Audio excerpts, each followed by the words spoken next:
Everyone assumes that if Count Dooku had never fallen to the dark side, the galaxy would be saved, the Clone Wars prevented, the Empire never rising. But what if I told you that Dooku staying loyal would have created something far worse than anything Palpatine ever built? What if the greatest threat to galactic freedom wasn't the Sith, but the Jedi themselves?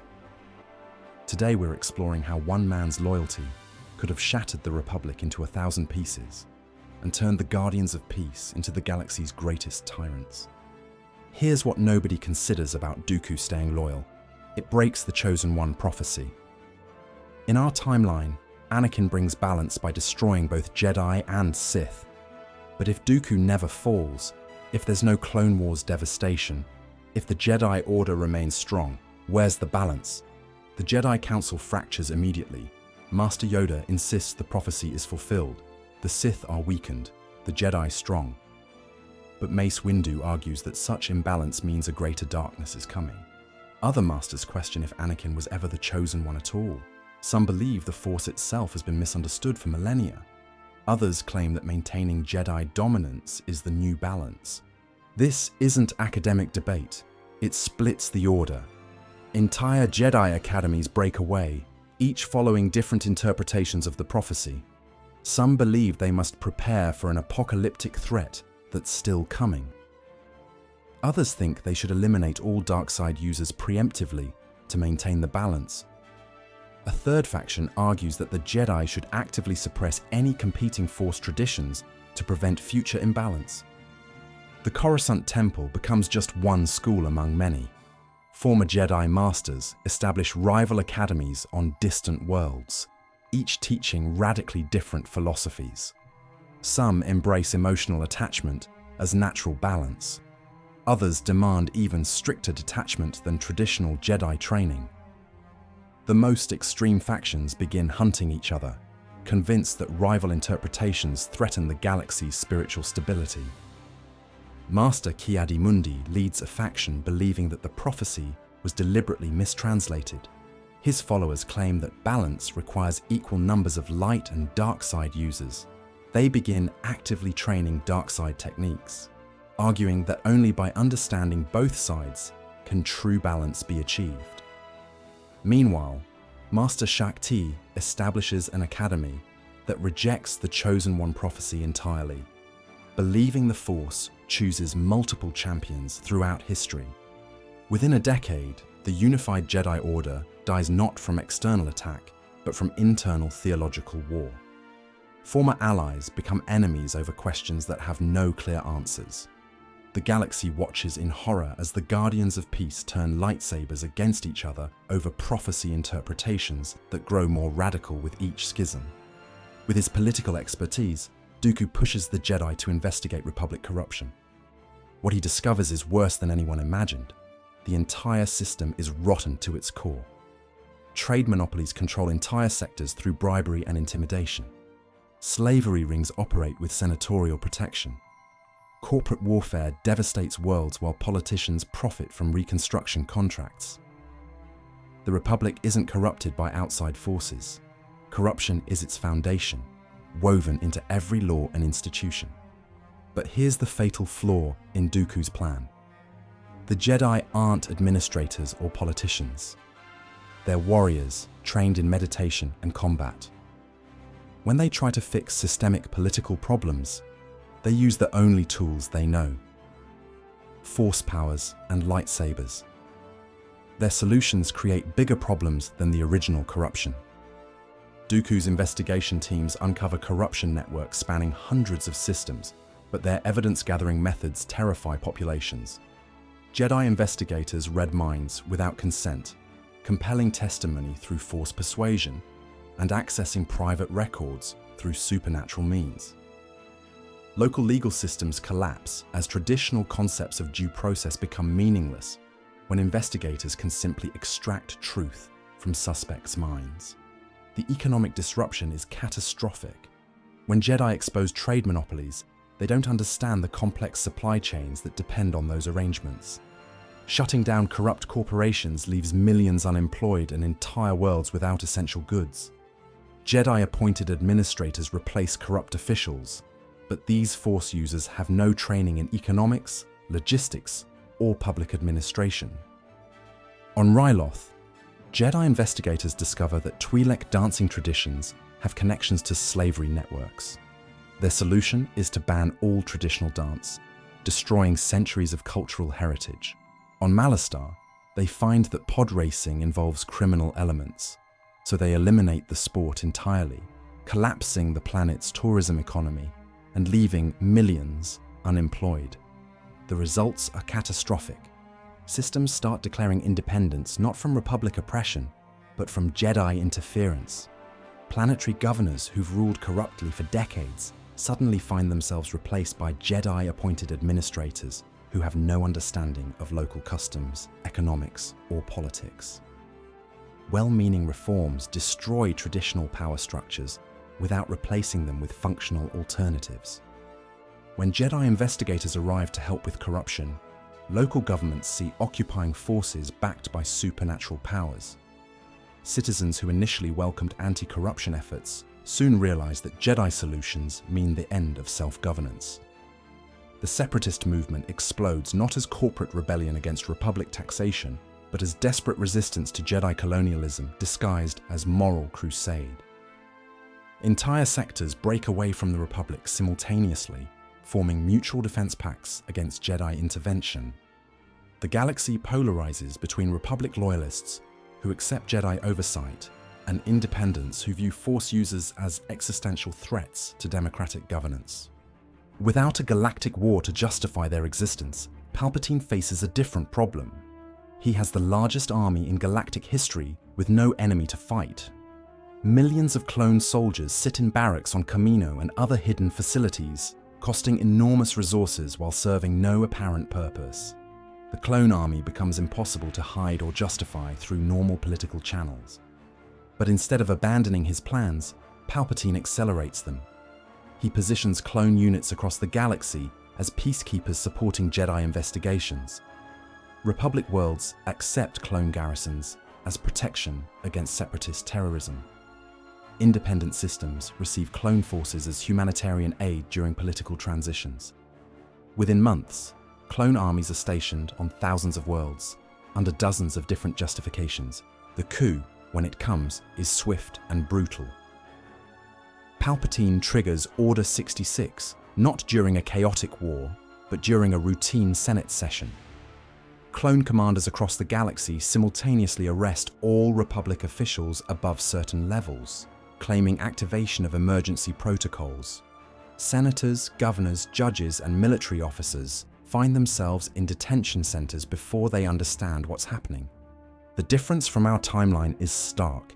In the original history, the Empire rose through legal procedures and emergency powers accumulated during wartime crisis. Citizens could rationalize each step as necessary for security. Here, there's no justification beyond naked force. It's pure military conquest executed with mechanical precision. Entire star systems wake up under clone occupation with no warning, no political process, no legitimacy beyond superior firepower. Clone armies land on peaceful worlds that never requested protection, establishing military administrations that answer only to Palpatine. Civilian governments are dissolved overnight and replaced with clone commanders following standardized occupation protocols. The clone administration proves remarkably efficient. Unlike human administrators, clones follow orders without corruption, favoritism, or personal ambition.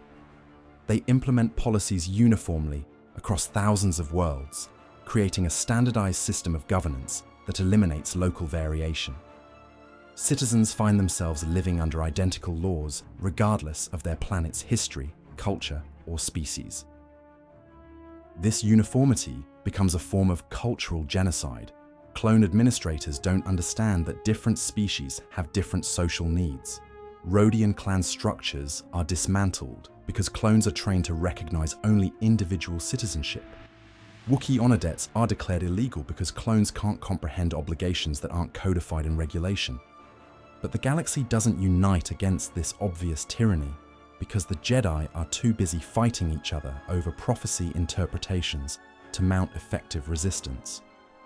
The theological schism that began with questions about balance has evolved into open warfare between Jedi factions. Some support Palpatine's order as necessary stability. Others oppose him but can't agree on alternatives.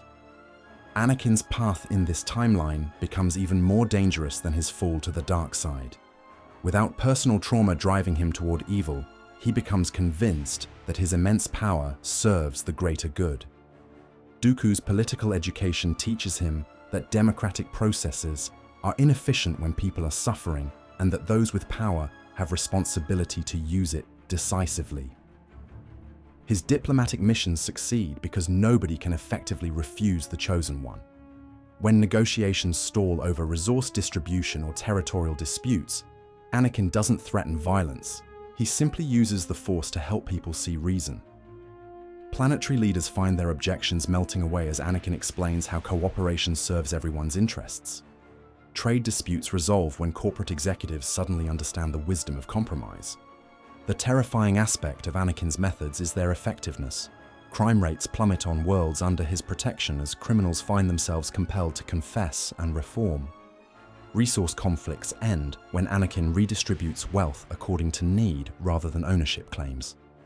Territorial disputes disappear when he convinces all parties that borders are artificial constructs that serve no one's true interests. But free will disappears alongside conflict. When the most powerful Force user in galactic history believes he knows what's best for everyone, choice becomes an illusion. Citizens on Anakin's worlds report feeling happy and fulfilled, but observers note their zombie-like compliance with suggestions from authorities. Children are removed from families for Force testing without protest from parents who suddenly see the wisdom of the policy. Anakin's sphere of influence grows as desperate systems voluntarily join his network. Worlds suffering from civil war, economic collapse, or natural disasters request his intervention. His solutions are always elegant and effective. Warring factions find common ground. Failing economies are restructured for optimal efficiency, and natural disasters are prevented through Force-enhanced early warning systems. Educational systems are restructured to identify and develop each individual's optimal social role. Children are tested not just for Force sensitivity, but for psychological profiles that determine their future careers. Those suited for agriculture find themselves genuinely excited about farming. Potential administrators discover they love bureaucratic work. Even sanitation engineers report deep satisfaction with their essential contributions to society. The most disturbing aspect is the absence of dissent. Opposition to Anakin's rule doesn't exist not because it's suppressed, but because no one can conceive of alternatives. Citizens who once valued freedom and choice now see those concepts as selfish and destructive.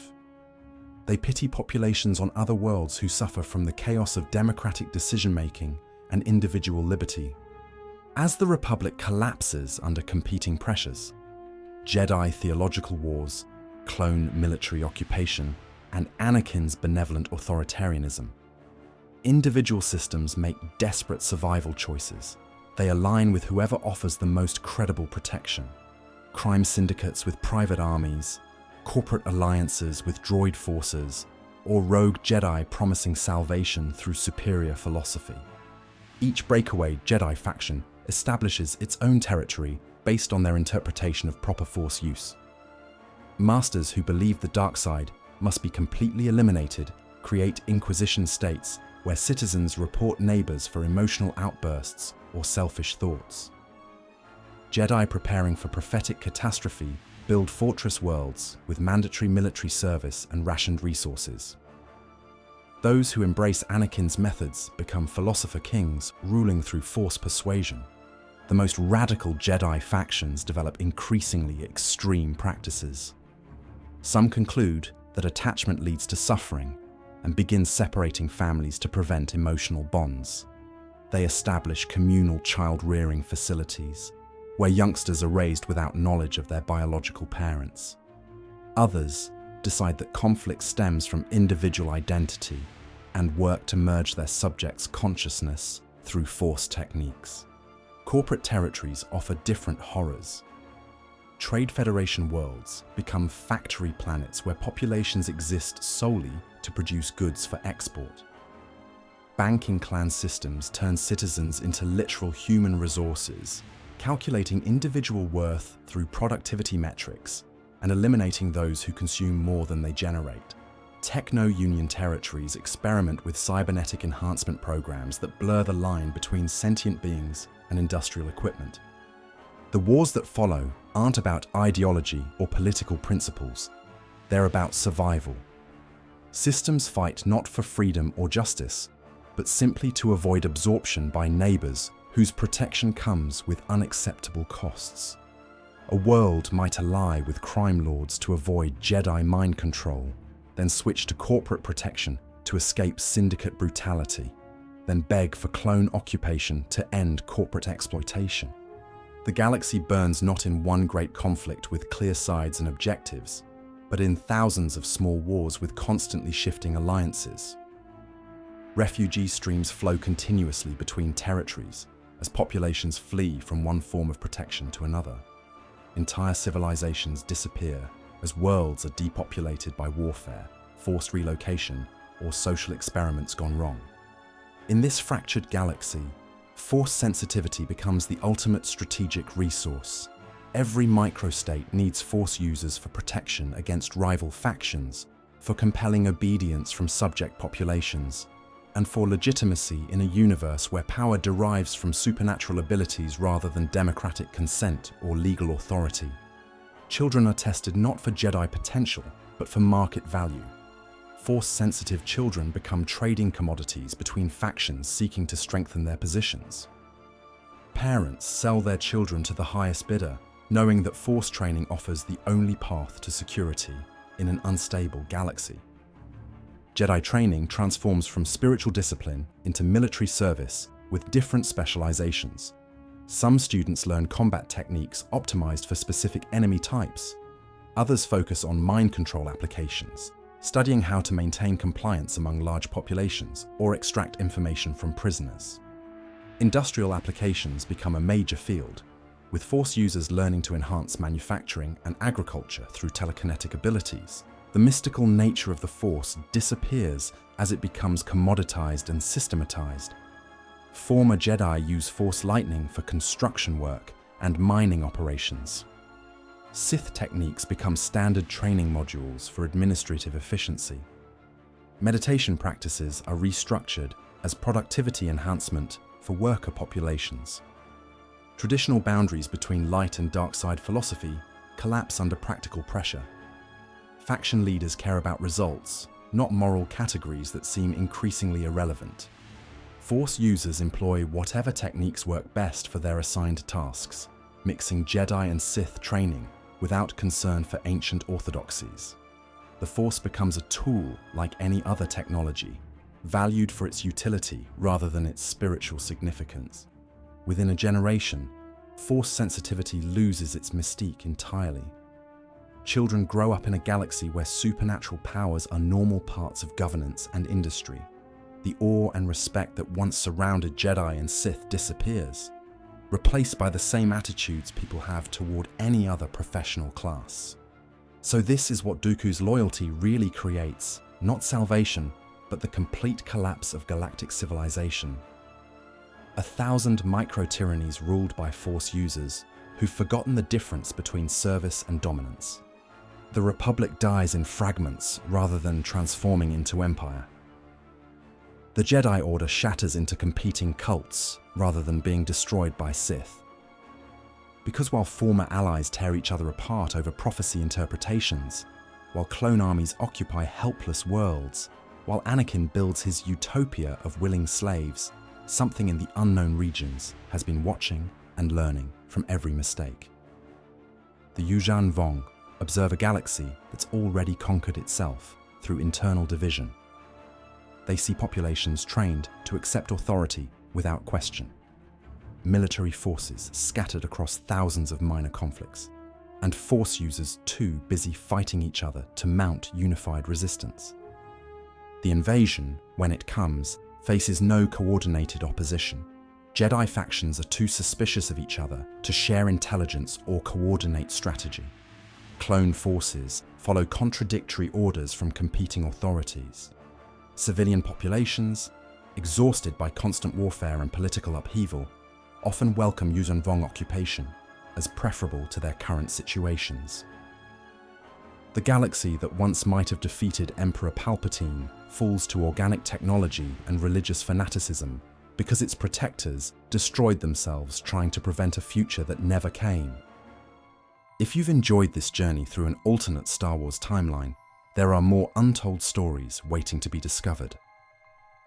Join our growing community of Star Wars enthusiasts who believe in exploring these what-if moments that could have changed the galaxy far, far away. Make sure to hit that subscribe button and activate notifications to catch our next alternative Star Wars story. Each tale offers a new perspective on the characters we love and the choices that define them. Remember to share your thoughts in the comments below. What other pivotal moments in the Star Wars saga would you like to see explored differently? Your ideas might inspire our next adventure. May the Force be with you, always.